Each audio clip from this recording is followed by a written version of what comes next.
Now, the news. We'll kick this week off with something that continues the 2011 trend of 2025. It's called the Nox 9, and it's from a company called Jacob Gray. Now, we reviewed their first pistol to the market, the TWC 9, and while it wasn't terrible, it didn't hit all the marks that we wanted and expected.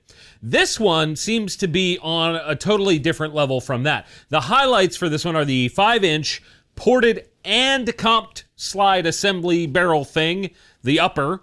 So basically we have very little recoil to the shooter, and that kind of setup, that combo, is kind of rare to see outside of the custom gun space. I'm only aware of Bull Armory doing their TAC comp that way as a feature. Like, I don't know of anybody else doing this. Beyond that, there is a DLC-coated steel frame, a grip module that has what appears to me as good ergonomics, a flared magwell, armored billet ignition components, which is a fancy way of saying the trigger and associated parts are made from good steel, and then DLC and or PVD coated. The trigger itself is a 2.5 pounder. It's got an RMR footprint plate on it, an ejector that is specific and new for this gun, and it appears as though our complaints for that gun that we reviewed a while back have been dealt with, and then some. It also looks like this gun is something from like Atlas or Phoenix Trinity, at least to me, or some other high-end brand, and it should be looking that good because the MSRP here is $5,800. Ouch. Will it be worth that much? It's kind of hard to say without shooting it, so leave a comment below if you want to see us get one of these in for review. And if you guys want that to happen, I'm sure Jacob Gray would want to know about it. So again, down in the comments, we have looked at a boatload of 2011s this year and still have more reviews to come. So I want to know what you guys think about this one. Is this going to stack up against the others? Would you prefer to see more budget guns or some fancy guns too? Welcome back to another episode of the Gun Collective News. I am John Patton, and we are here inching closer to our goal of hitting 500,000 subscribers on YouTube. It's incredible to have you guys be a part of this community. Please, if you're not yet, get subscribed. It would be incredible to have your support and get to see you every week, really. And yet again, we have another banger of a deal this week. So stick around to the end of the show.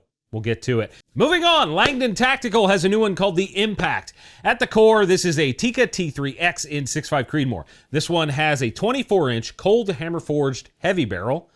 It's got a 2-stage trigger, a KRG X-Ray chassis, a 20 MOA pick rail on top with a nice mount, a Burris XTR3, 5.5 to 30 by 56 optic, an Area 419 brake, and a Harris bipod, all for the low MSRP of $5,000. And honestly, that's not that horrible considering all the stuff you're getting here. There's also an option to have them zero the gun for you for $350, and that's insane, and don't do that. Good God, learn how to zero a rifle.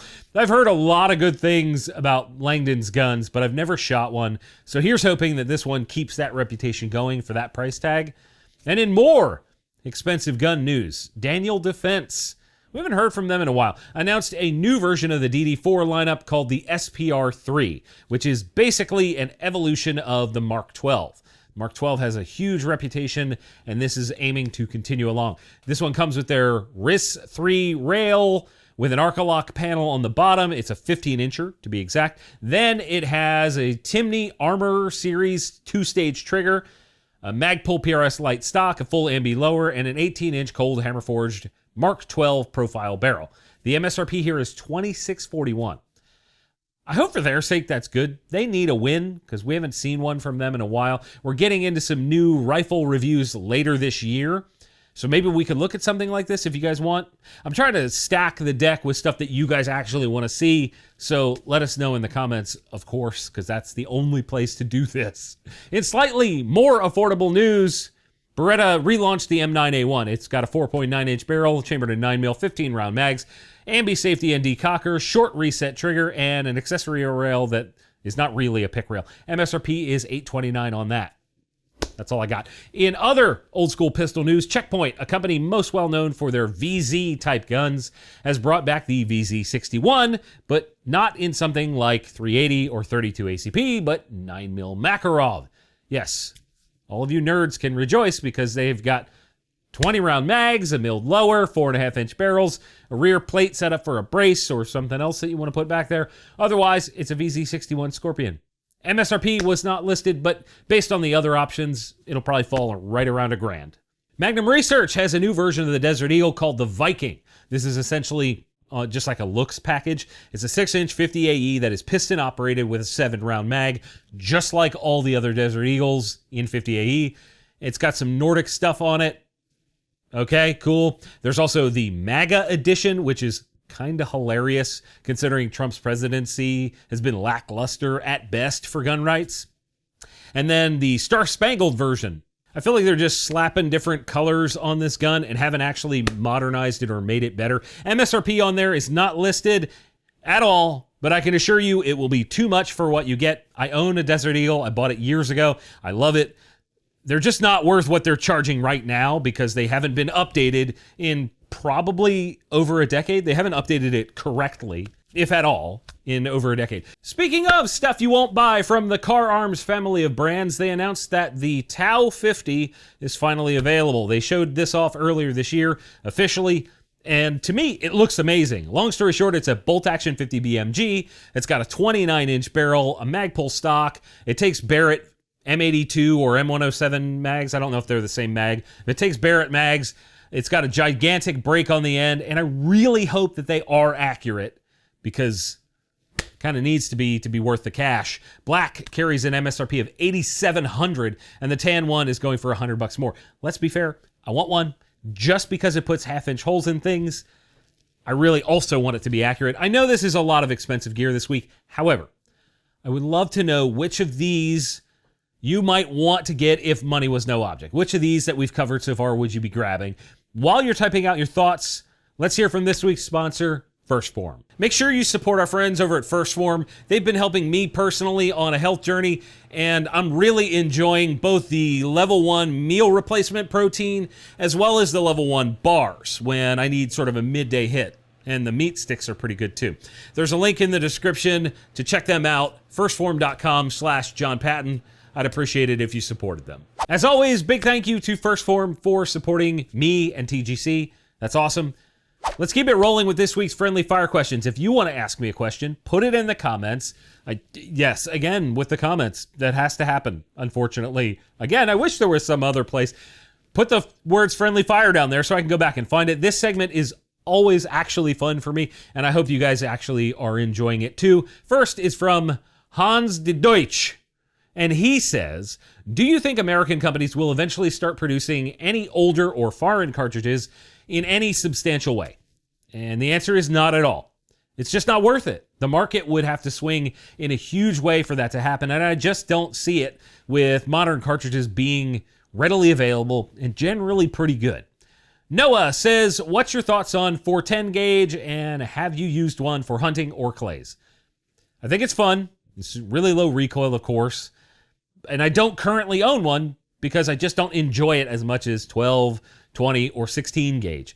I have shot some clays with it, and it is very challenging. And that's kind of the point with that. I know like old heads run 410 shotguns for sporting clays or trap or whatever just to make it harder for themselves.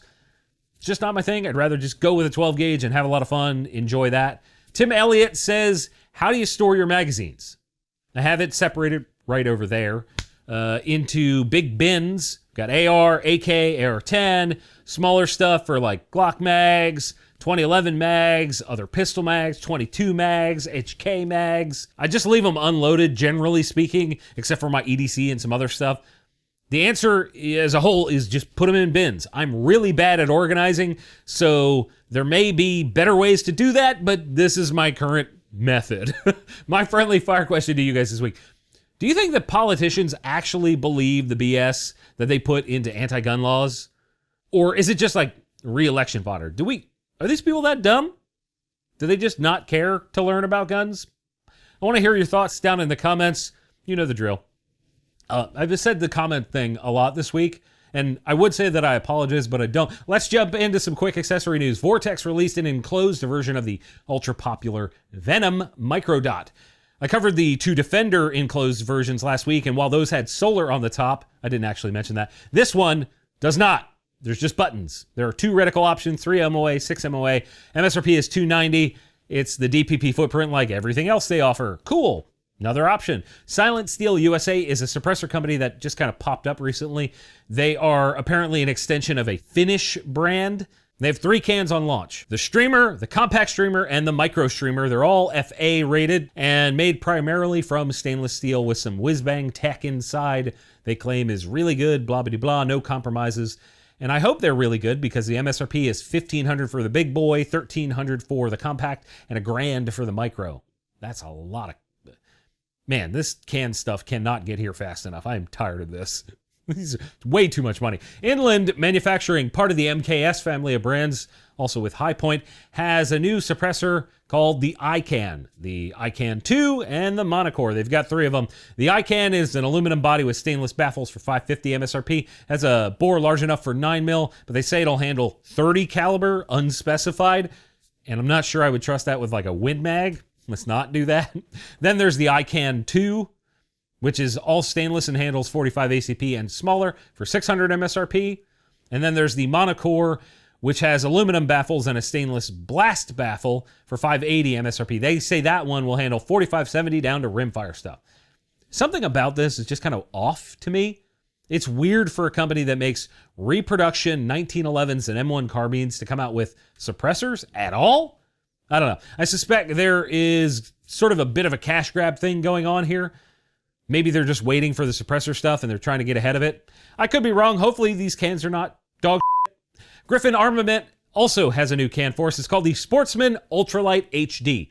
It's a heavy-duty, lightweight can in 46 caliber. It's made from 17-4 stainless and has some fancy heat treating. They say it still maintains near titanium weight. Griffin has a shitload of mounting options. I'm not going to go through them all. It's got a hub on the back. It's neat to see a lighter weight can in that big bore segment. I like that. I wish it was 50 cal. It weighs in at 10.5 ounces, while the Bushwhacker 46 from them is about 5 ounces more for reference. These guys also have a new take on the adjustable gas block. It's a 2-position unit and can, in theory, easily be adjusted from the side, assuming that you can get into it from the side of the rail, assuming there's a hole. There are 11 different versions of this, depending on your gas system, but it allows you to easily swap from suppressed to unsuppressed settings. And I like more options always. I don't know if this is going to be good. I don't really know how it works, but it looks pretty cool. MSRP is $100 for that. Geisley has a new trigger for AKs. It's called the AKX with a lightning bow. Woo! Lightning-ing, lightning-ing. Lightning. I'm dumb. This is a drop-in unit, and knowing that their sister company, ALG, makes one of my favorite AK triggers, this is exciting. MSRP is $350 on that. It's a drop-in unit, $350. I hope it's good. I'm sure it's good. I've never felt a Geisley I didn't like. They make good stuff. A company called D&M Holding out of Florida announced that they are partnering with a company called Demco Holding, which is a Saudi Arabian company, to develop and construct state-of-the-art propellant and primer manufacturing in Saudi Arabia. So the question that comes from that will be, are we going to be buying imported Saudi ammo in the not-so-distant future? We shall see. And in interesting news, Beretta Holding, the parent company for Beretta USA, is reported as having acquired 1.25 million shares of Sturm Ruger & Co., aka Ruger. That equates to about 7.7% of the total available shares of Ruger, and it's worth about $45.9 million according to Stock Titan. They also say that Beretta is not interested in control of the company, but plans to engage in discussions with the board and management about strategic collaborations, whatever the that means. Dropping a cool $46 million on the stock of a competitor is a bold strategy. I'm kind of here for it. I'm excited. I'm very curious to see what Beretta has up their sleeve. Now, thank you all for watching. We have reached the end of the episode. Now, get the hell out before it gets uncomfortable for both of us. You uncomfortable yet? Let's make it weird. Goodbye.